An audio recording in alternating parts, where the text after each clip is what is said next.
Dehors, j'ai dit dehors, prends tes misérables affaires et sors de ma pâtisserie immédiatement. La voix de sa tante Brigitte claqua dans l'air, plus tranchante qu'un couteau à pain. Amélie sentit le monde basculer sous ses pieds, le parfum sucré des croissants chauds se transformant soudain en une odeur de cendre et de trahison. C'était le début de la fin, ou peut-être le commencement d'une guerre qu'elle n'avait jamais voulu mener. Mais avant de plonger dans cette histoire incroyable, faites-moi une faveur, cliquez sur le bouton j'aime, et si vous êtes nouveau ici, abonnez-vous à notre famille grandissante d'amateurs d'histoire. Dites-moi en commentaire de quelle ville vous regardez cette vidéo pour que je puisse vous envoyer un salut spécial dans ma prochaine histoire. Amélie avait seulement 22 ans, mais elle portait déjà le poids d'un deuil immense. Son père, le meilleur pâtissier de Lyon, l'homme qui lui avait tout appris, était parti il y a 3 semaines à peine. La pâtisserie du bois n'était pas juste un commerce pour elle, c'était sa maison, le théâtre de ses souvenirs d'enfance, un sanctuaire rempli de l'odeur de la vanille et du rire de son père. Chaque recoin racontait une histoire, chaque moule à gâteau portait l'empreinte de ses mains. Elle pensait continuer son œuvre, honorer sa mémoire en pétrissant la pâte comme il le lui avait enseigné. Mais ses rêves venaient de se briser contre le mur de la cupidité de sa propre famille. Devant elle se tenait sa tante Brigitte, la sœur de son père, une femme dont les cheveux blonds et le maquillage excessif ne parvenaient pas à cacher la dureté de son regard.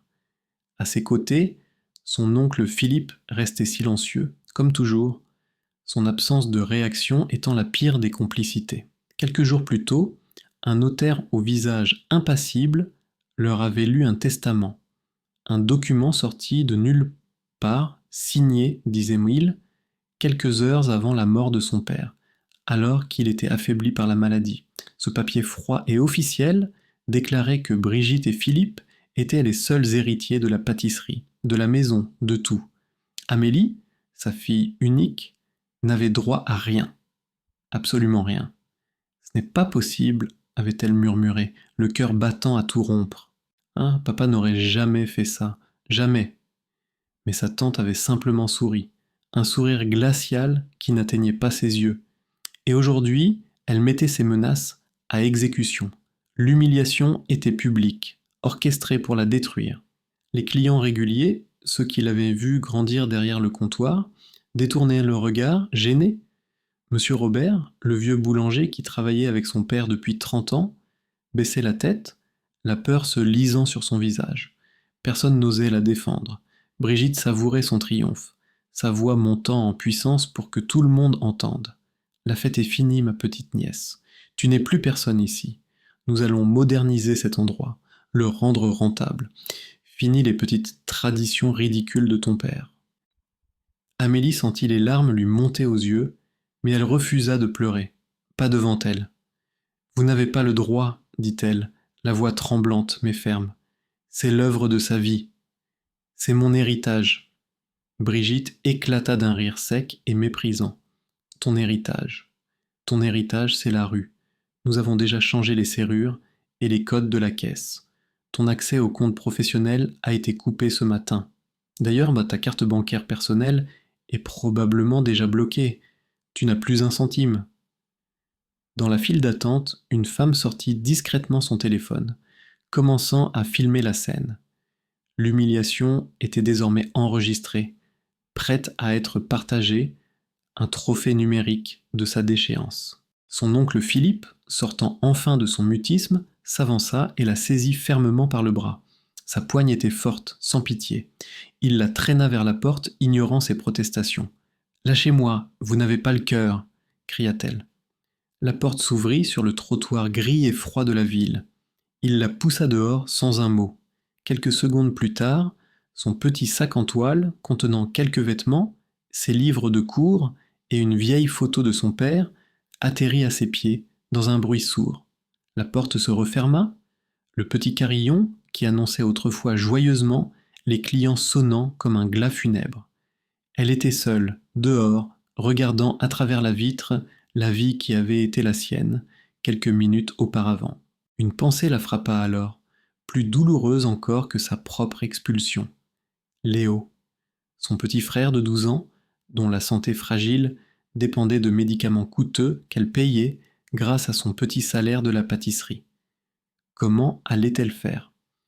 La panique commença à l'envahir, une vague glacée qui menaçait de la noyer. Machinalement, elle ramassa son sac et en sortit la photo de son père. Il souriait, un peu de farine sur le bout du nez, ses yeux pétillants de gentillesse. C'était impossible. Cet homme, son héros, ne l'aurait jamais abandonné ainsi. En passant son pouce sur le visage de son père pour essuyer une goutte de pluie, elle sentit une étrange épaisseur au dos du cadre en carton. Intriguée, elle retourna la photo. Là, cachée par le support, une petite phrase était écrite à la main, d'une écriture tremblante qu'elle reconnut à peine comme étant celle de son père dans ses derniers jours. Quelques mots à peine lisibles, mon vrai trésor est gardé par notre soldat de bois. Amélie fronça les sourcils. Le soldat de bois. Un vieux jouet de son enfance qu'elle pensait perdu depuis longtemps. Qu'est-ce que cela pouvait bien vouloir dire? Son père n'était pas un homme de mystère, mais il était méticuleux et prévoyant. Il ne laissait jamais rien au hasard. Mais ce qu'elle ignorait, c'est que son père, même depuis l'au-delà, venait de lui donner la clé. Pas seulement la clé d'un secret, mais la clé pour reprendre ce qui lui avait été volé et pour rendre justice à sa mémoire. Le message griffonné au dos de la photo semblait brûler la paume de sa main. Mon vrai trésor est gardé par notre soldat de bois. Ces mots tournaient en boucle dans l'esprit d'Amélie, un fragile bouclier contre le désespoir qui la submergeait. Le soldat de bois, un jouet de son enfance, une petite figurine peinte en rouge et bleu, avec un chapeau noir et un visage impassible. Elle l'adorait. Son père le lui avait offert pour ses 6 ans, en lui disant qu'il veillerait toujours sur elle. Mais où pouvait-il bien être? Probablement dans une vieille caisse, au grenier de la maison, qui n'était plus la sienne. Tremblante de froid et de chagrin, elle sortit son téléphone et composa le seul numéro qui lui restait. « Chloé, c'est moi, j'ai un problème. Un très gros problème. » Les jours qui suivirent furent un cauchemar éveillé. Amélie trouva refuge dans le minuscule studio de son amie Chloé, dormant sur un canapé trop petit pour elle. La première chose qu'elle fit fut de vérifier son compte en banque. Un SMS glacial de sa banque confirma les paroles de sa tante. Alerte, votre carte a été bloquée suite à une demande du titulaire principal du compte. Solde 3,12 €. 3 euros. C'était tout ce qui lui restait de sa vie d'avant. La honte la rongeait, mais la peur pour son frère Léo était plus forte. Il fallait qu'elle trouve un travail, n'importe quoi, et vite. Elle passa des heures sur des sites d'annonces, envoyant des CV pour des postes de serveuse, de vendeuse, de plongeuse. Les réponses étaient rares et toujours négatives. Pendant ce temps, sa tante Brigitte ne perdait pas de temps pour étaler sa nouvelle vie. Le compte Instagram de la pâtisserie du bois fut renommé le Palais de Brigitte, avec un nouveau logo criard en lettres dorées. Chaque jour, un flot de stories inondait le réseau social. On y voyait Brigitte et Philippe trinquer au champagne au milieu du magasin en pleine rénovation, des murs repeints dans un violet tape à l'œil, des lustres en faux cristal remplaçant les lampes chaleureuses de son père. Une vidéo montrait même Philippe en train de jeter à la benne les vieux carnets de recettes de son père, qualifiant son écriture de gribouillis d'un autre temps. Amélie sentit une rage froide l'envahir. Ils ne se contentaient pas de lui voler son héritage, ils effaçaient la mémoire de son père, piétinant tout ce qu'il avait construit avec amour et passion. La réalité la frappa encore plus durement quelques jours plus tard. Un appel de l'hôpital. C'était l'infirmière qui s'occupait de Léo. « Amélie, le médecin a changé le traitement de Léo. Le nouveau médicament est plus efficace, mais il n'est pas remboursé et il est très cher. Il nous faut un premier versement avant la fin de la semaine, sinon nous ne pourrons pas commencer. » Le monde d'Amélie s'effondra un peu plus. L'argent, toujours l'argent. Poussée par le désespoir, elle accepta le premier travail qu'on lui proposa, femme de ménage de nuit, dans un grand immeuble de bureaux du quartier de la Part-Dieu. Chaque soir, elle frottait des sols vider des poubelles, nettoyer les toilettes, le corps endolori et le cœur en miettes, se sentant invisible et anonyme. Chaque euro gagné était une petite victoire, mais c'était loin d'être suffisant. Un soir, épuisée, alors qu'elle scrollait sans but sur son téléphone, elle tomba sur une nouvelle publication de sa tante. C'était un selfie. Brigitte posait avec un sourire arrogant dans l'ancien bureau de son père, avec en légende « Mon nouvel espace de travail ». Il est temps de faire de cet endroit un vrai centre de profit. Hashtag businesswoman, hashtag success. Amélie sentit la nausée monter, mais son regard fut attiré par un détail en arrière-plan. Là, dans un coin de la pièce, à moitié caché par un nouveau fauteuil en cuir blanc, elle le reconnut. Le vieux coffre à jouets en bois de son enfance. Le cœur d'Amélie se mit à battre la chamade. Si le coffre était là, alors le soldat de bois était forcément à l'intérieur. C'était là. Le trésor dont parlait son père était là, dans cette maison, à quelques kilomètres à peine, mais aussi inaccessible que la lune. Une idée folle germa dans son esprit. Elle devait trouver un moyen de récupérer ce jouet. Elle pensa à Monsieur Robert, le vieux boulanger. Peut-être pouvait-il l'aider. Elle lui envoya un message prudent sur WhatsApp. « Bonsoir, Monsieur Robert, c'est Amélie. J'espère que vous allez bien. Je voulais juste prendre de vos nouvelles. » La réponse arriva presque immédiatement, mais elle était courte et pleine de peur. « Amélie, je ne peux pas te parler. Il surveille tout. Fais attention à toi. Ta tante, elle ne quittait jamais ton père d'une semelle à la fin. Elle contrôlait tout, même ses appels. Sois prudente. » Ce message confirma ses pires craintes. Son père n'avait pas été seulement malade, il avait été prisonnier. Le testament était un faux, elle en était maintenant certaine. Sa tante l'avait manipulé, isolé, pour lui voler sa vie. Cette révélation changea tout. Ce n'était plus seulement une question d'héritage. C'était une question de justice. Elle devait prouver la vérité, pour son père, pour Léo, et pour elle-même. Mais comment entrer dans cette maison transformée en forteresse? La réponse lui apparut comme un signe du destin.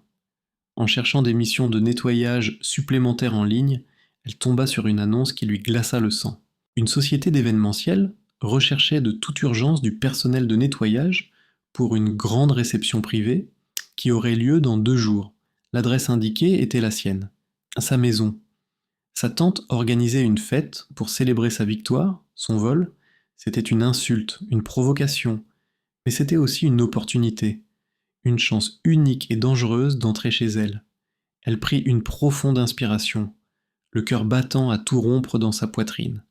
Elle créa une nouvelle adresse email sous un faux nom, Léa Martin, et rédigea une courte lettre de motivation vantant son expérience et sa discrétion. Chaque mot tapé était un pas de plus vers l'inconnu. Elle cliqua sur « Envoyer ».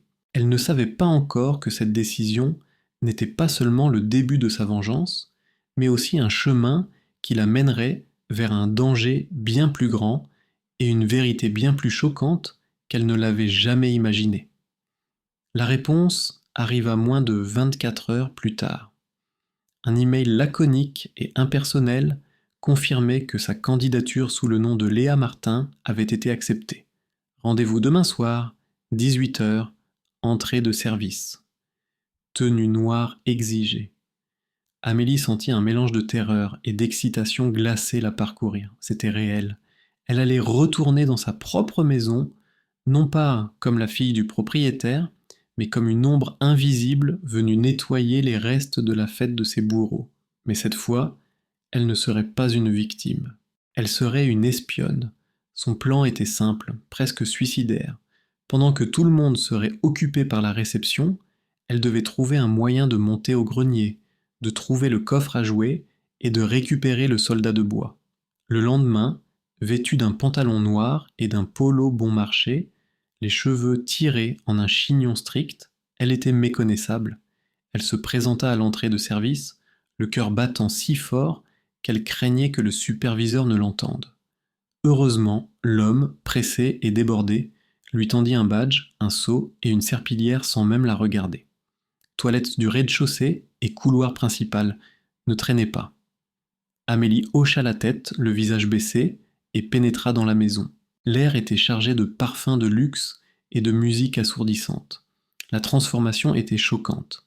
Les murs étaient couverts de tentures de velours, les meubles de son père avaient été remplacés par des pièces de designer froides et anguleuses, des serveurs en uniforme circulaient avec des plateaux de champagne et de petits fours.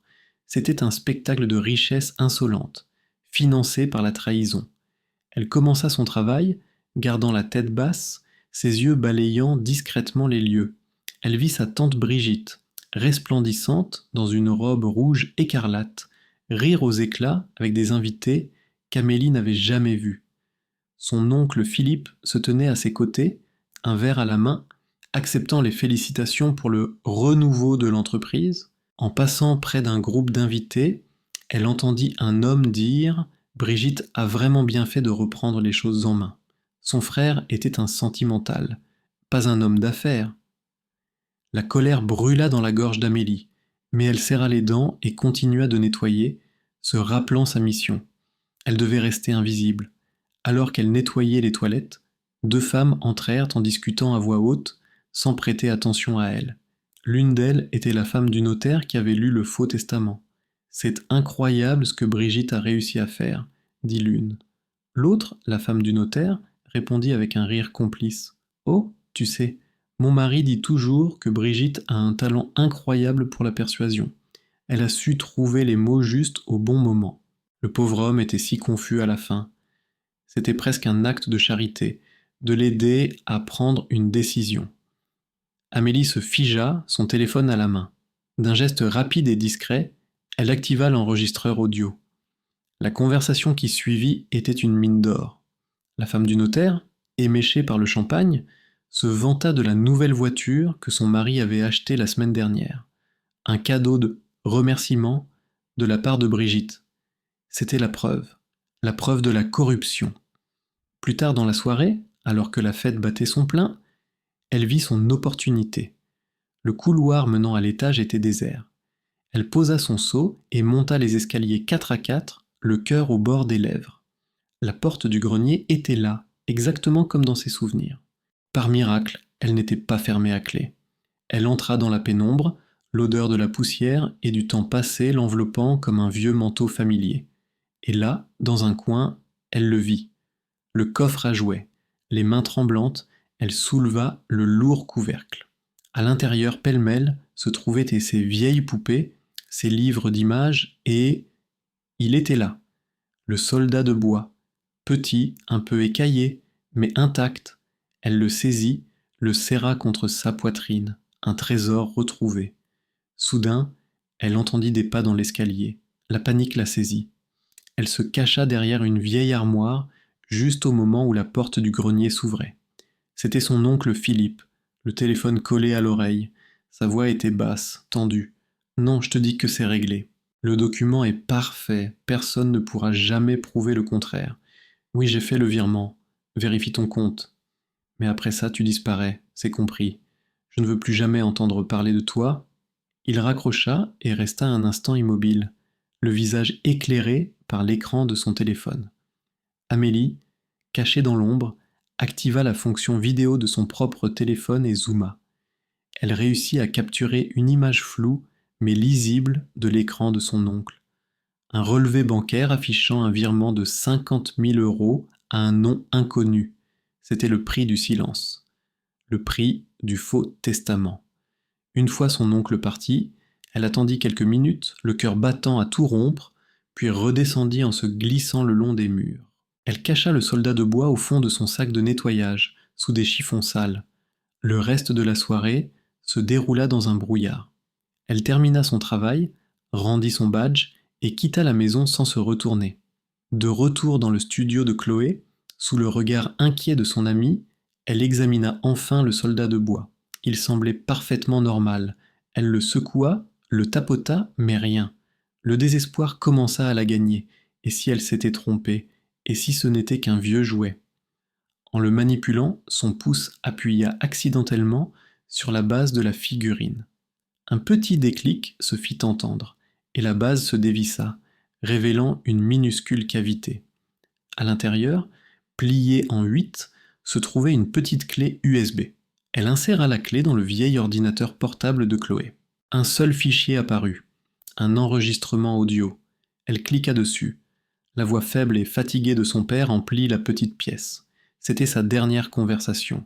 On l'entendait refuser de signer le testament. Brigitte, non. Tout doit revenir à ma fille, Amélie, c'est mon seul souhait. Puis la voix de sa tante, mielleuse et menaçante à la fois. Allons, mon frère, tu es fatigué, tu ne sais plus ce que tu dis.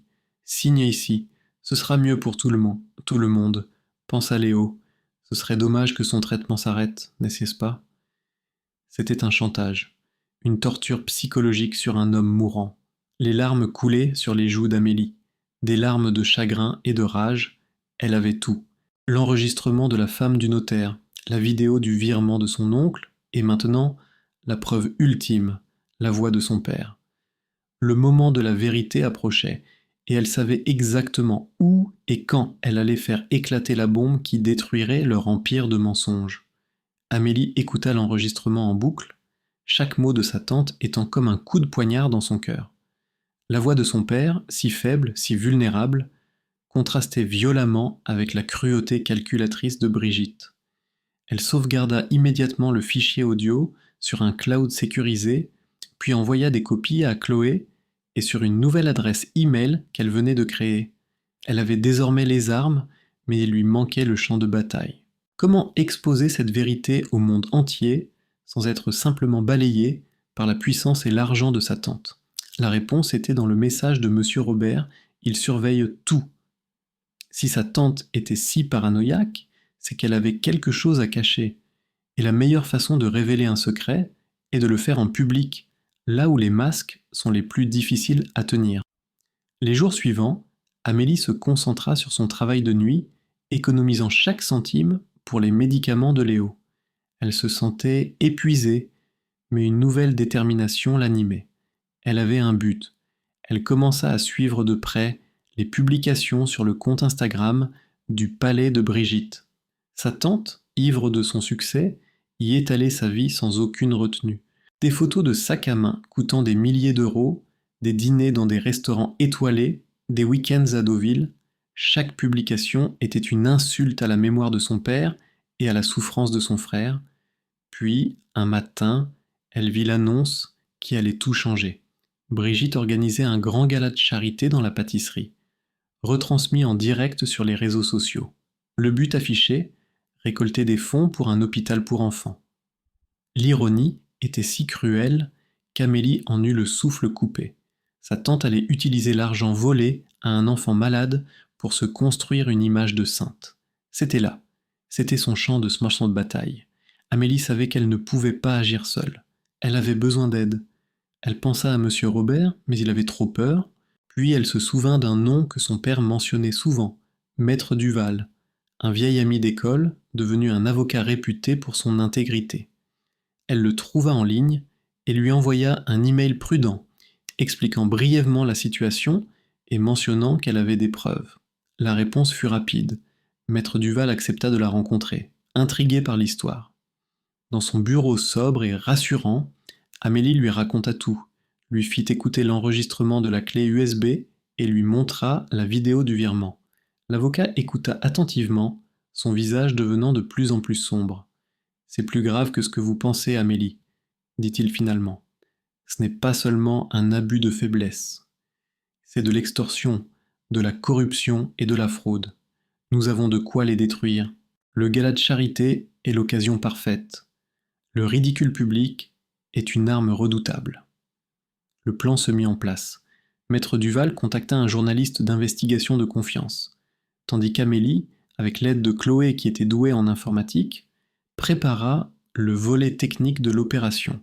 Mais avant le grand soir, le destin lui réserva une dernière épreuve, l'humiliation suprême. La santé de Léo s'était brusquement dégradée. Le médecin de l'hôpital appela Amélie, la voix grave. « Il a besoin de l'opération maintenant. Nous ne pouvons plus attendre.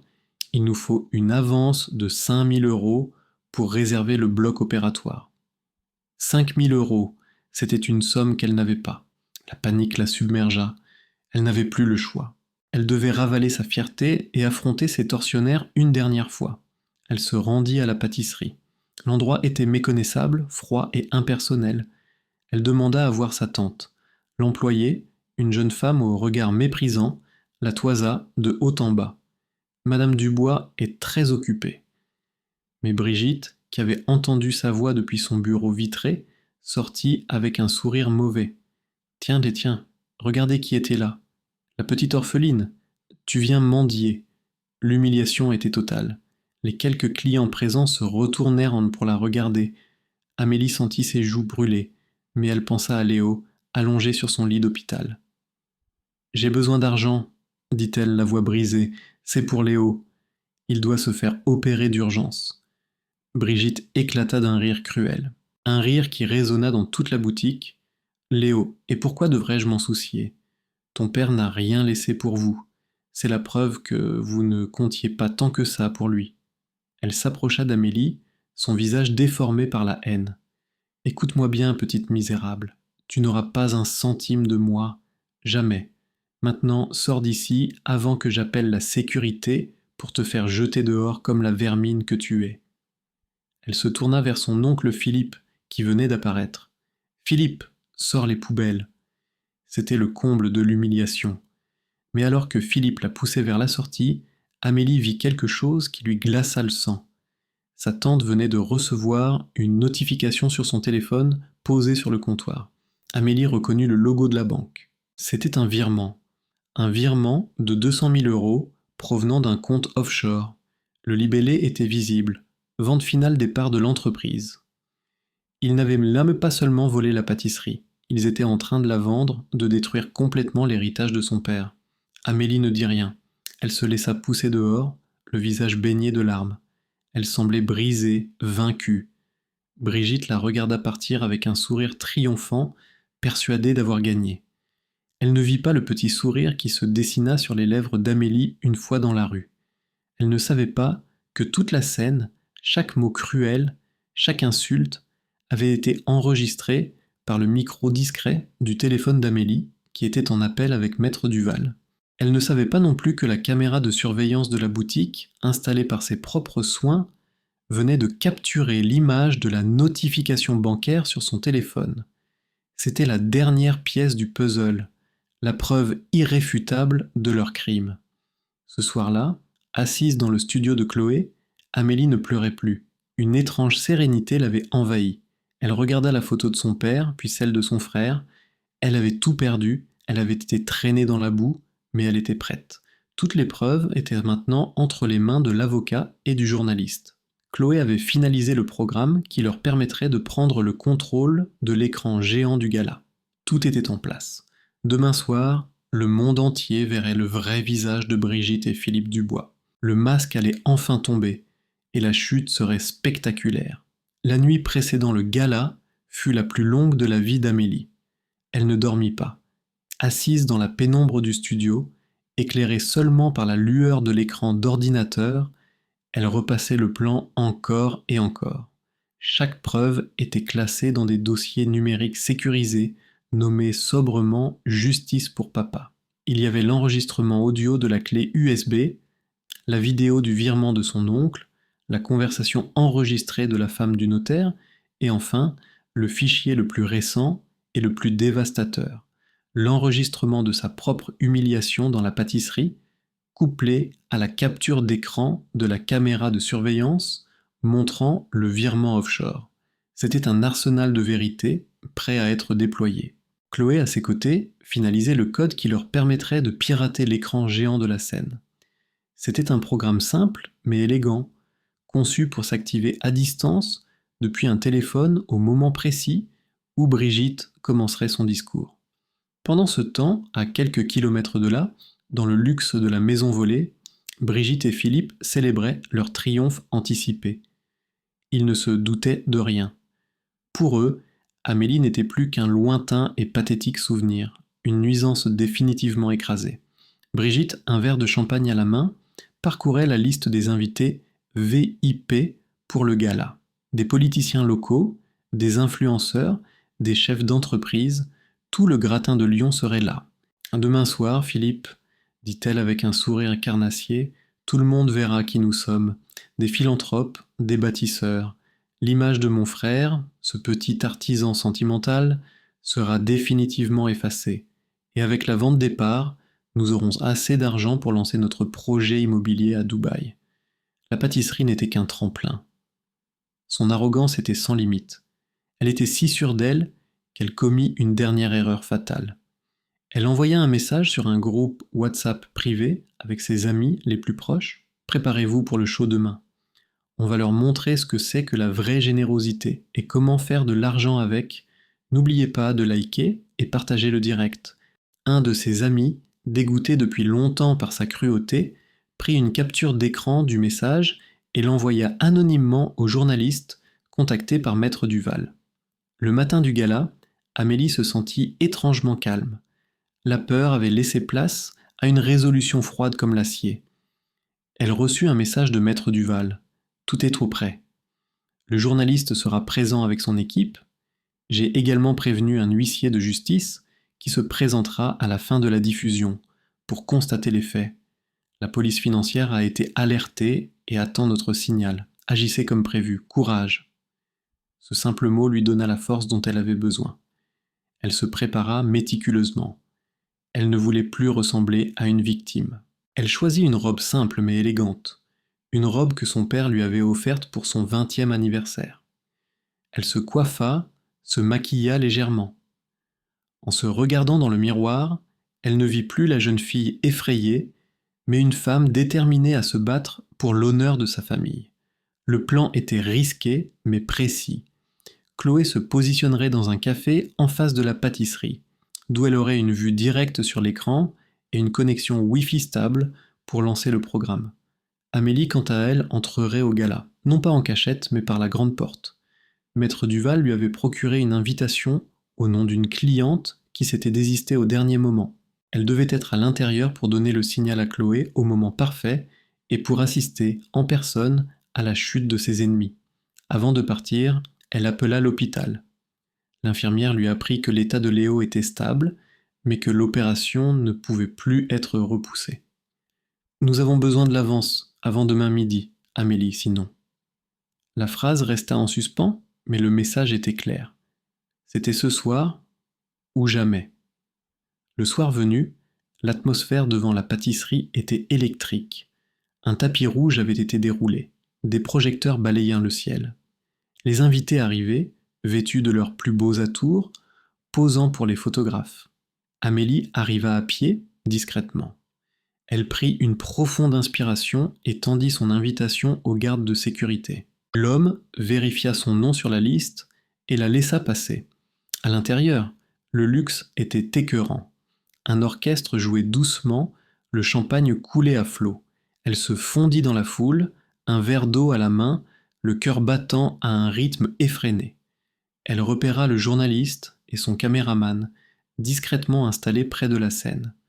Elle croisa le regard de Maître Duval, qui lui fit un imperceptible signe de tête. Tout le monde était en position. Elle vit alors Brigitte, rayonnante, monter sur la petite estrade installée pour l'occasion. Elle portait un collier de diamants qui devait valoir plus que ce qu'Amélie gagnerait en 10 vies de travail. Elle prit le micro, un grand sourire affiché sur son visage. Derrière elle, l'écran géant diffusait en boucle le logo criard du palais de Brigitte. « Bonsoir à tous, et merci d'être venus si nombreux ce soir, commença-t-elle d'une voix mielleuse. C'est un grand honneur pour nous, Philippe et moi, de continuer l'œuvre de mon cher frère, un homme bon mais un peu dépassé par le monde moderne. Nous sommes ici ce soir pour célébrer l'avenir, mais aussi pour donner. Donner à ceux qui en ont besoin, en particulier les enfants malades. » Amélie sentit la bile lui monter à la gorge. C'était le moment. Elle sortit son téléphone, ouvrit sa conversation avec Chloé et tapa un seul mot, « maintenant ». Puis elle leva les yeux vers la scène, son visage impassible, cachant le tumulte de ses émotions. Dans quelques secondes, le monde de Brigitte et Philippe allait s'écrouler en direct, devant des centaines de témoins et des milliers de spectateurs en ligne. Le spectacle allait enfin commencer. Au moment précis où Amélie envoya son message, le monde sembla retenir son souffle. Sur scène, Brigitte continuait son discours hypocrite, parlant de valeurs familiales et de l'héritage moral laissé par son frère. Derrière elle, le logo doré du palais de Brigitte clignota une dernière fois, puis l'écran devint noir. Un silence perplexe parcourut l'assemblée. Brigitte, décontenancée, se retourna et tapota le micro. Un petit problème technique, semble-t-il, commença-t-elle avec un rire nerveux, mais ce ne fut pas le logo qui réapparut. Ce fut une image glaciale, capturée par la caméra de surveillance de la pâtisserie. On y voyait Amélie, le visage baigné de larmes, et Brigitte, le visage déformé par la haine, lui criant dessus. La date et l'heure étaient incrustées en bas de l'écran. Un murmure stupéfait s'éleva de la foule. Puis, le son. La voix cruelle de Brigitte emplit la salle, amplifiée par les puissants haut-parleurs du gala. Tu viens mendier. Écoute-moi bien, petite misérable. Tu n'auras pas un centime de moi. Jamais. Sors d'ici avant que j'appelle la sécurité pour te faire jeter dehors comme la vermine que tu es. Le choc fut total. Les invités se regardèrent, incrédules. Le journaliste, qui avait déjà commencé à filmer, zooma sur le visage de Brigitte sur scène. Son sourire s'était figé, ses yeux s'écarquillaient d'horreur. Elle comprenait. Elle comprenait que c'était un piège. Éteignez ça. Éteignez ça immédiatement. Hurla-t-elle à l'équipe technique, mais personne ne bougeait.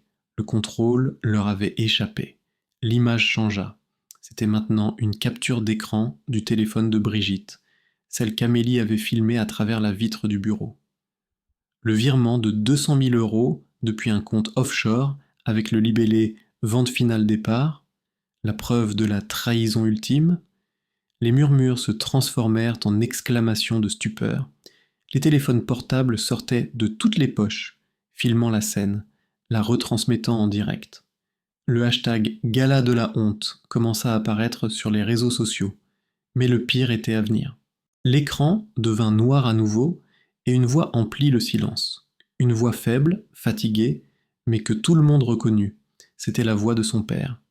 L'enregistrement de la clé USB résonna dans la salle, pur et terrible. Brigitte, non. Tout doit revenir à ma fille. Amélie, c'est mon seul souhait. Puis la réponse de Brigitte, sa voix mielleuse cachant à peine la menace. Allons, mon frère, tu es fatigué. Signe ici. Pense à Léo. Ce serait dommage que son traitement s'arrête, n'est-ce pas? C'était la fin. Le chantage, l'abus de faiblesse sur un homme mourant, exposé à la face du monde. Un cri de dégoût s'éleva de la foule. Philippe, blanc comme un linge, tenta de s'éclipser, mais il fut bloqué par la masse des invités qui se tournaient maintenant vers la scène comme un seul homme, leur visage un mélange de pitié et de fureur. Brigitte resta figée, pétrifiée, le micro glissant de ses doigts dans un bruit sourd. Son masque de philanthrope venait de voler en éclats, révélant le monstre qui se cachait derrière. C'est à ce moment qu'Amélie choisit de se montrer. Elle s'avança lentement depuis le fond de la salle, traversant la foule qui s'écarta sur son passage comme la mer Rouge. Tous les regards se tournèrent vers elle. Elle n'était plus une ombre. Elle était la lumière de la vérité. Elle monta sur la petite estrade et se plaça à côté de sa tante, qui la regardait avec des yeux remplis de haine et de panique. Amélie prit l'autre micro. Sa voix était calme, mais elle portait dans toute la salle. « Mon père était un homme bon », commença-t-elle. Il a consacré sa vie à cette pâtisserie, à ses clients, à sa famille. Il n'aurait jamais abandonné son petit-fils malade. Il n'aurait jamais déshérité sa propre fille. Ce que vous venez d'entendre, c'est la vérité. Une vérité que ma tante Brigitte Dubois et son mari, Philippe, ont essayé d'enterrer sous des mensonges, la corruption et la cruauté. Elle se tourna vers Brigitte. Tu pensais avoir gagné. Tu pensais m'avoir détruite. Mais tu as oublié une chose. L'amour d'un père est plus fort que la cupidité. Et la vérité finit toujours par éclater. Au même moment, les portes principales de la pâtisserie s'ouvrirent. Maître Duval entra, suivi de l'huissier de justice et de 2 officiers de la police financière en civil. Le flash des appareils photo crépita. Le journaliste et son caméraman étaient maintenant sur scène, filmant en gros plan la décomposition des visages de Brigitte et Philippe. Brigitte et Philippe Dubois, annonça l'un des officiers d'une voix forte. Vous êtes en état d'arrestation pour suspicion de fraude, d'abus de faiblesse, d'extorsion et de blanchiment d'argent. Brigitte laissa échapper un cri strident, un son inhumain, avant de s'effondrer sur le sol en sanglotant. Philippe, lui, ne dit rien. Il tendit simplement ses poignets, le regard vide, sa défaite totale et absolue, alors que les policiers leur passaient les menottes sous les yeux 200 de caméras. Un son inattendu s'éleva de la foule, d'abord timide, puis de plus en plus fort. Des applaudissements. Les invités, les serveurs, l'équipe technique, tous applaudissaient. Ils n'applaudissaient pas la chute d'un couple de criminels. Ils applaudissaient le courage d'Amélie. Ils applaudissaient le triomphe de la justice. Amélie resta un instant sur scène, les larmes coulant enfin sur ses joues, mais cette fois, c'étaient des larmes de soulagement et de victoire. Elle regarda la foule, et pour la première fois depuis des semaines, elle sourit. La vérité avait enfin éclaté, au grand jour, et rien ne serait plus jamais comme avant. La justice était rendue, mais pour Brigitte et Philippe, ce n'était que le début de leur chute vertigineuse. L'arrestation de Brigitte et Philippe Dubois en direct lors de leur propre gala de charité fut un séisme médiatique. La vidéo du gala de la honte, filmée par des dizaines d'invités et par l'équipe du journaliste, devint virale en quelques heures. Elle accumula des millions de vues à travers le monde, propageant l'histoire d'Amélie comme une traînée de poudre. Le scandale était si retentissant que même les chaînes de télévision internationales s'en emparèrent. Pour Brigitte et Philippe, la chute fut aussi brutale que leur ascension avait été rapide. Leur empire de mensonges s'effondra comme un château de cartes. Le procès fut rapide et très médiatisé. Les preuves accumulées par Amélie étaient accablantes. L'enregistrement de la voix de son père fut le coup de grâce, un moment d'une émotion insoutenable qui fit pleurer une partie du jury. Brigitte fut condamnée à 10 ans de prison ferme, pour fraude, extorsion et abus de faiblesse. Philippe, pour sa complicité et le blanchiment d'argent, écopa de 7 ans. Leurs biens furent saisis pour rembourser les dettes et dédommager les victimes. La pâtisserie, ou ce qu'il en restait, fut immédiatement restituée à sa seule et unique héritière légitime, Amélie. Pour Amélie, la victoire avait un goût doux amer. La justice était rendue, mais rien ne pourrait lui rendre son père. Cependant, cette épreuve l'avait transformée. La jeune fille timide et effrayée avait laissé place à une femme forte et résiliente. La première chose qu'elle fit fut de payer l'opération de Léo. L'intervention fut un succès total. Quelques mois plus tard, le jeune garçon, entièrement guéri, courait à nouveau, son rire emplissant les couloirs de leur nouvelle vie. Avec les dédommagements et une partie de l'héritage retrouvé, Amélie ne se contenta pas de rouvrir la pâtisserie. Elle la fit renaître de ses cendres. Elle retira le nom criard du palais de Brigitte et remit fièrement l'enseigne d'origine Pâtisserie du Bois. Elle réembaucha M. Robert et les anciens employés que sa tante avait licenciés. Elle ne chercha pas à moderniser à outrance, mais à retrouver l'âme du lieu, la chaleur et l'authenticité que son père y avait insufflée. Le succès fut immédiat et phénoménal. Des gens venaient de toute la France, et même de l'étranger, non seulement pour goûter ces délicieux gâteaux, mais aussi pour rencontrer cette jeune femme devenue un symbole de courage et de persévérance. L'histoire d'Amélie inspira des milliers de personnes.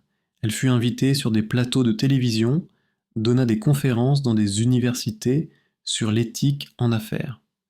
Une maison d'édition lui proposa d'écrire un livre qui devint un best-seller.